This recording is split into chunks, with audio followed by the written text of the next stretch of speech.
We hold these truths to be self-evident, that all men are created equal, that they are endowed by their Creator with certain inalienable rights, that among these are life, liberty, and the pursuit of happiness, that to secure these rights, governments are instituted among men, deriving their just powers from the consent of the governed.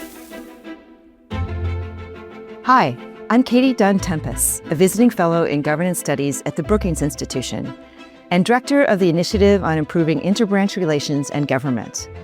And this is Season 3 of Democracy in Question. This season, we're doing something a little unusual for a policy podcast. We're going back, 250 years back, to the birth of the Declaration of Independence, the document that outlined exactly why the United States of America came to exist in the first place. Last episode, we unpacked arguably the most well-known phrase, life, liberty, and the pursuit of happiness. Now we're shifting focus to an equally important but lesser-known phrase, consent of the governed. To understand the meaning of this phrase today, I'm excited to welcome my wonderful colleague, Jonathan Rauch. Jonathan is a senior fellow in governance studies and the author of 9 books, most recently, Cross Purposes, Christianity's Broken Bargain with Democracy. Jonathan is also a contributing writer to The Atlantic, and his research addresses all things public policy, culture, and government. Welcome, Jonathan. Thank you. I'm happy to be here. Yeah. So we'll start sort of at the very basic level and by asking you the question, what do you think the founders meant when they wrote the phrase that to secure these rights, governments are instituted among men, deriving their just powers from the consent of the governed? Well, there are 4 words there that give us a clue. Just powers, rights of people, instituted government, and consent of government. And what they were doing there was going all in with what was, at the time, a radical new theory of government. Before that time, the person running the country, running the government, was a monarch who was there by divine right, or was a tribal chieftain who was there because the oracle put them there, or a priest, or a warlord. In about 1660, a philosopher named John Locke comes along and says, no, power has to be consent-based. He's working on top of a philosopher named Thomas Hobbes, who comes about a generation earlier. Hobbes says everyone in society is at war with everyone else unless you have a government, a sovereign. So you have to vest all the power in the sovereign, the king. But once you do that, you're stuck. The king can do whatever he or she wants.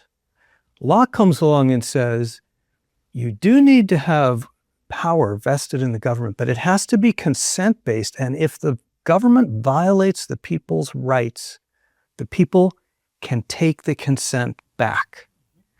And that's what the founders were doing to King George. In 1776, they were saying, we no longer consent. Your government is unjust, and it is not properly instituted. And that was a breathtaking step to take at the time. And so by empowering the citizenry, we consent to government and to laws and to things of that nature. In the United States, we have a representational democracy. So we vote for people to represent us in what we hope will be our best interest.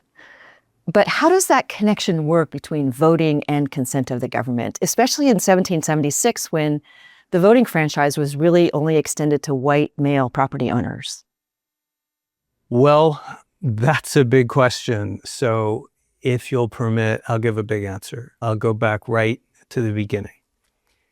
So it's obviously true that every American does not consent to every particular policy the government does. You might not like your tax rates, you might not like your DMV, all kinds of things that are specifics that people don't consent to.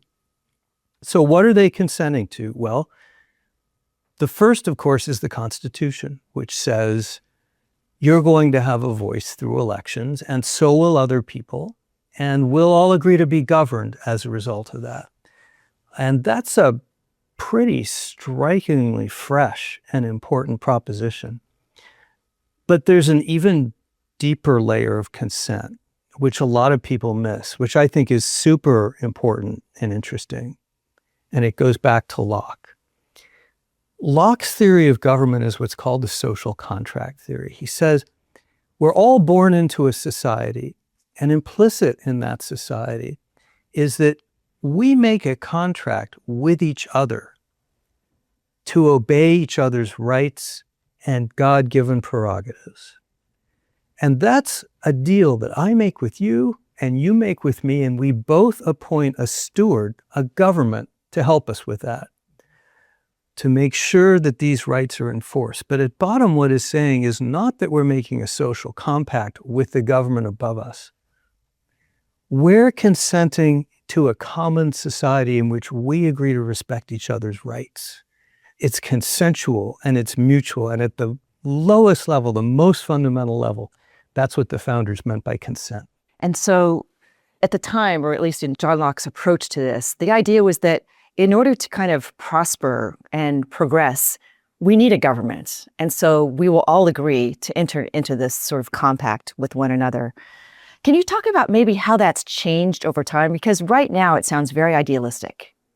And with an electorate or a citizenry that's so polarized, I sort of wonder, are we really entering into these contracts with one another? Or do we appreciate the fact that this existed? Well, of course, it's never been a literal contract. Certain types of libertarians will say, well, I never signed a contract. Government has no power to tax me. So that's not what we're talking about. We're talking about a social contract that we're born into and that permeates our society. But does it change? Yeah, of course it does. It has to change. Also remember in that clause that you read at the beginning, the word just, the just powers of government. Well, that definition has changed because the original compact, in terms of who could vote, who could be represented, who could serve as president, who could serve in Congress, was limited to white males of property. The Declaration, and of course its more famous clause, all men are created equal, sets in motion a process to expand that circle of justice, to say government is not properly instituted unless it includes more than just that narrow universe. So, of course, it gets rid of the property holder designation. It gets rid of the literacy tests. It allows blacks to vote. It allows women to vote. And in 1965, when we actually become a full democracy for the first time, we effectuate the voting rights of African Americans. So the justice of consent, which conditions it, you can't require people to consent to that which is unjust. That circle of justice expands. And it strikes me that critical to the role of consent of the governed is a functional democracy with functional institutions, especially Congress, because that's the most representative branch. Do you agree with that? And what do you think about the current state of Congress and how it connects to this idea of the consent of the governed? Well, remember, consent of the government is you and I both consent to each other's rights, and we consent to a governing authority that will help us enforce those rights, and also be a process that we delegate to making common decisions. What happens if that process breaks down? What happens if any of those branches, but especially, as you say, the most important branch, Congress, stops doing its job or doesn't do its job very well? It stops representing us particularly well, or, as a lot of people would argue today, it just becomes semi-dysfunctional. It's just not doing the things that the founders expected to do. You get whole wars that go on where Congress never declares war and never even votes on the war. Does that mean that it's forfeited consent? Well, not necessarily, but if things get bad enough for long enough, people will get disgusted with government enough, so it will begin to lose its public legitimacy. People get fed up and they'll get angry and they'll get cynical and they say, this government doesn't represent me, this government is worthless. And they'll start following authoritarian ideas and leaders. That's a form of de facto withdrawal of consent from our government. And I think we're seeing signs that it's underway. Wow. Tell me about those signs that you see as sort of most prominent at this moment. Well, the most obvious sign, this may strike some as partisan, but I think it's a reasonable statement and not partisan in nature, is that we had a president who falsely denied the outcome of the 2020 election, who encouraged people to come to Washington, D.C. Those people then tried to overthrow the government. This president took other steps to try to overthrow the election.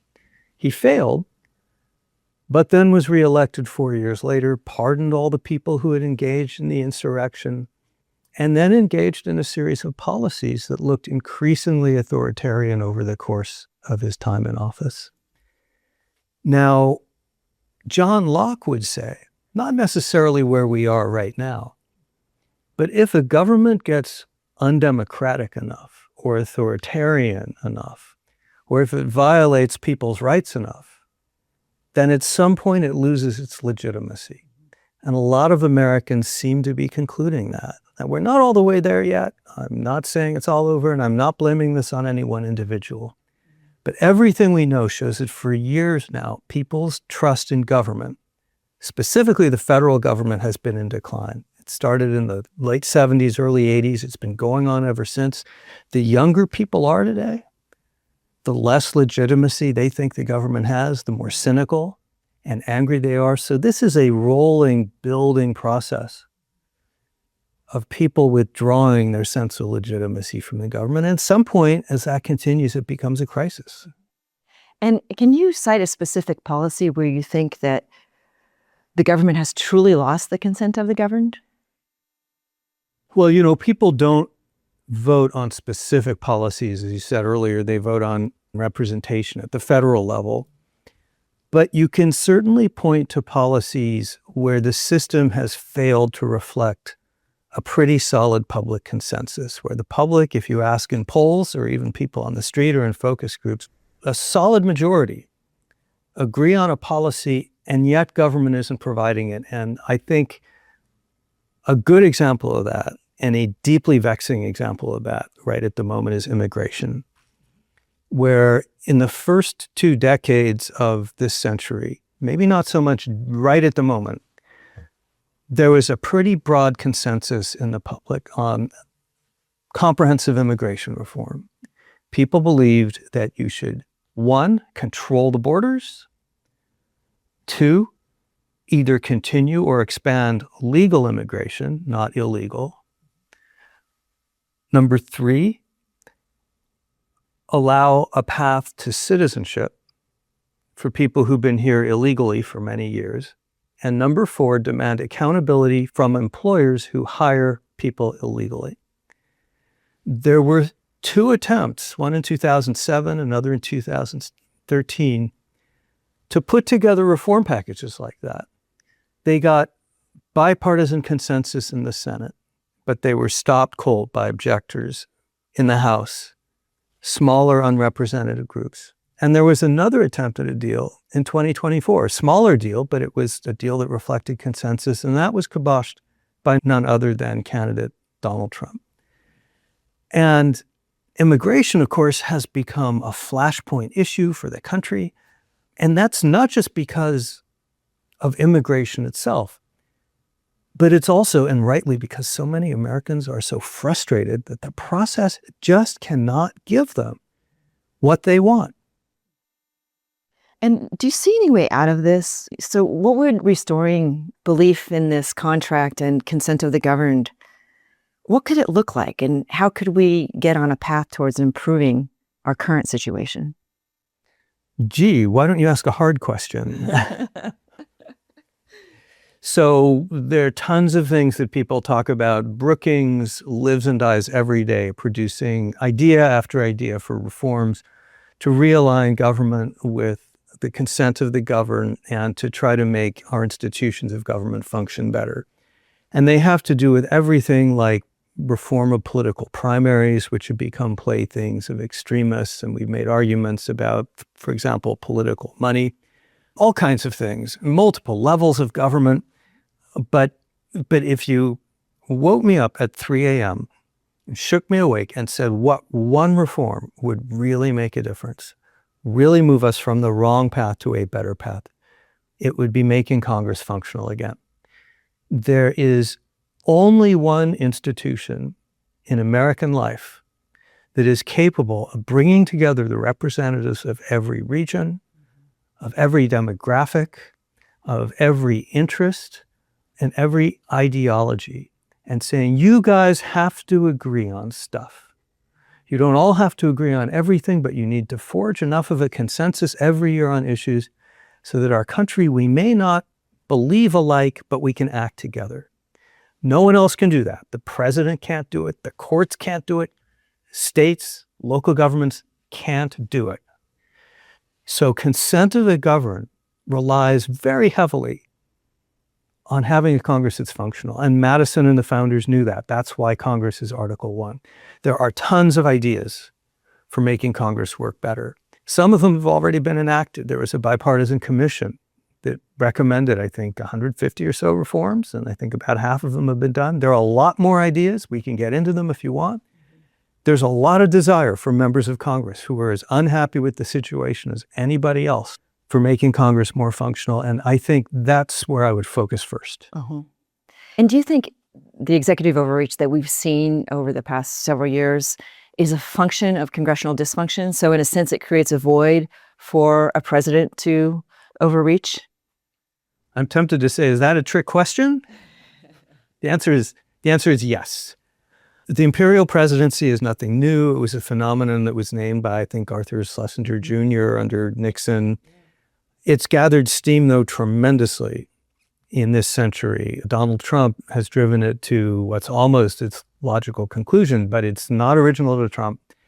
And yeah, a big factor is that when Congress backs away from its role, it leaves a big sucking vacuum. To some extent, the courts step in and they begin legislating from the bench, which is unhealthy. But to a larger extent, the president steps in and says, well, Congress isn't exerting its powers, and it's not going to stop me from exerting my powers, so I'm going to take more powers. And the problem with that is that the president represents the people who vote for that president every 4 years, but not the whole country, because a lot of people voted for someone else. And the president isn't capable of doing that complicated process of bringing together all those different groups and ideas and putting them in a room together and sorting them out. Right. That's not his job either. It's not his job. What would the founders say if they were alive today? What went wrong? Clearly, sort of the separation of powers, shared powers, branches checking one another, were all really good ideas to avoid the situation that we're in. Well, the founders would say all kinds of things. The list is so long, I don't know where to begin. The founders would deplore having, for example, people elected to Congress in order to get on social media and not to compromise on legislation. They would be horrified by the powers that have been assumed by the presidency. One of the big arguments by the anti-federalists against the Constitution was this makes for a much more powerful president than we ought to have. And the Federalists who supported the Constitution said, well, the check on that is going to be the Congress, and it's going to be the virtue of the citizenry.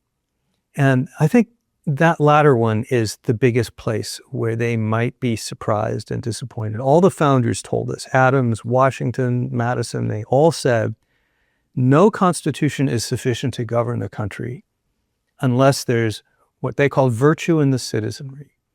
And that means lawfulness, truthfulness, civility, forbearance. When you win an election, you don't try to cleanse the country to the other side. It means consent to the Constitution, and it means consent to each other's legitimacy as part of our country. That's a lot of what consent means. It means I have to share the country with you, and we both consent to that. And I think they would look at the condition of our polarized politics and say that a lot of the American public are behaving as if they don't consent to the other side's being here. And I think that would concern them. So along the lines of thinking about the conditions of our polarized politics, when roughly a third of eligible voters actually participate in elections, in high turnout elections, that was the case in 2024, how do we manufacture consent for government policies? Well, of course, we wish that was higher. And yet, one of the features of a democracy like ours is that one of the ways to consent is saying, you know what, I'm okay with what we're doing and I don't feel a need to give up part of my day and go vote. So I'm going to consent to what it is that my friends and neighbors and those who are voting are going to do. Now, I don't like that. I think more people should vote. A lot of people think that Americans should be required to vote. A lot of countries do that. And yet that in itself is not a crisis of consent. Right. In a way, it sort of shows the health of the government, that we give people the choice about whether they want to participate or not. By having it be compulsory, I think then you sort of take out the part of the D in democracy in a sense, because you're sort of requiring people to do something they might not want to do. Yeah, that's right. That's a counter argument. Now, the hard thing is disaggregating. Are people not voting because, they're more or less satisfied and they think the outcome will be kind of okay either way? And, they're more focused on their job and their kids and whatever. Or are they not voting because they're disgusted, because they're angry, because they think the whole system's a sham and both parties are crooked? Those two things have different implications, because the second one is a de facto withdrawal of consent. That's one of the reasons we do wish people would vote. Doesn't leave that ambiguity. Right. It is thought to be a sign of a healthy democracy when voter turnout is high. And if we zoomed out for a moment, is there one takeaway about the Declaration more broadly, some aspect of it that you think is particularly relevant today? The most relevant aspect of the Declaration today, I still think it's that other sentence, all men are created equal and endowed by their Creator with inalienable rights. Certain inalienable rights. Certain inalienable rights. Thank you. And the reason I think that's still so important is that after all these years, 250 to be exact, it remains a radical driver toward a better society. It remains something that, for all our flaws, Americans take to heart. It's a very, very difficult commandment. We have to respect each other's rights, and we have to respect each other as equals. And yet, it continues to be the great motivating idea of the American government and of liberalism more generally. And when I look for hope in a time when our government's not working as well as we want, I still look to that clause. I was born in 1960 in a world where homosexual Americans, it was illegal to be homosexual, to have sexual relations in every state in the country. And don't tell me it wasn't enforced. The police ran stings, including notoriously the Vice Squad right here in Washington, D.C., a mile from where we're sitting in Lafayette Park. They would run stings, they would round people up, charge them with a misdemeanor, put their names in the paper, they'd lose their job the next day, and very often they'd have to leave town. That happened all across America. Our bars and gathering places and restaurants were raided and shut down. We were denounced from every pulpit in America. We were excluded from service in the government. We were excluded from service in the military. The psychological profession branded us as sick. We were mentally ill by virtue of being gay. We were the most despised pariah group in the country. And yet here I am, now married for 11 years in federal law to a man. And that's because of the power of those words. All men are created equal. Well, Jonathan, thank you so much for your time. And thank you to the listeners. In the next 2 episodes, we'll dive into the grievances, the longest part of the Declaration, yet one less known by Americans. Stay tuned. Democracy in Question is a production of the Brookings Podcast Network. Thank you for listening. And thank you to my guests for sharing their time and expertise on this episode. Also, thanks to the team that makes this podcast possible, including Ike Blake, supervising producer, Fred Dews, producer, Gaston Reboredo, audio engineer, Daniel Morales, and Teddy Wansink, video producers. The team in governance studies, including associate producers Adele Patton and Masi Colonna, and our government affairs and promotion colleagues in the Office of Communications at Brookings. Special thanks to my colleague Vanessa Williamson for her collaboration. Adele Patton designed the beautiful show art. You can find episodes of Democracy in Question and learn more about the show on our website at brookings.edu/democracyinquestion, all one word.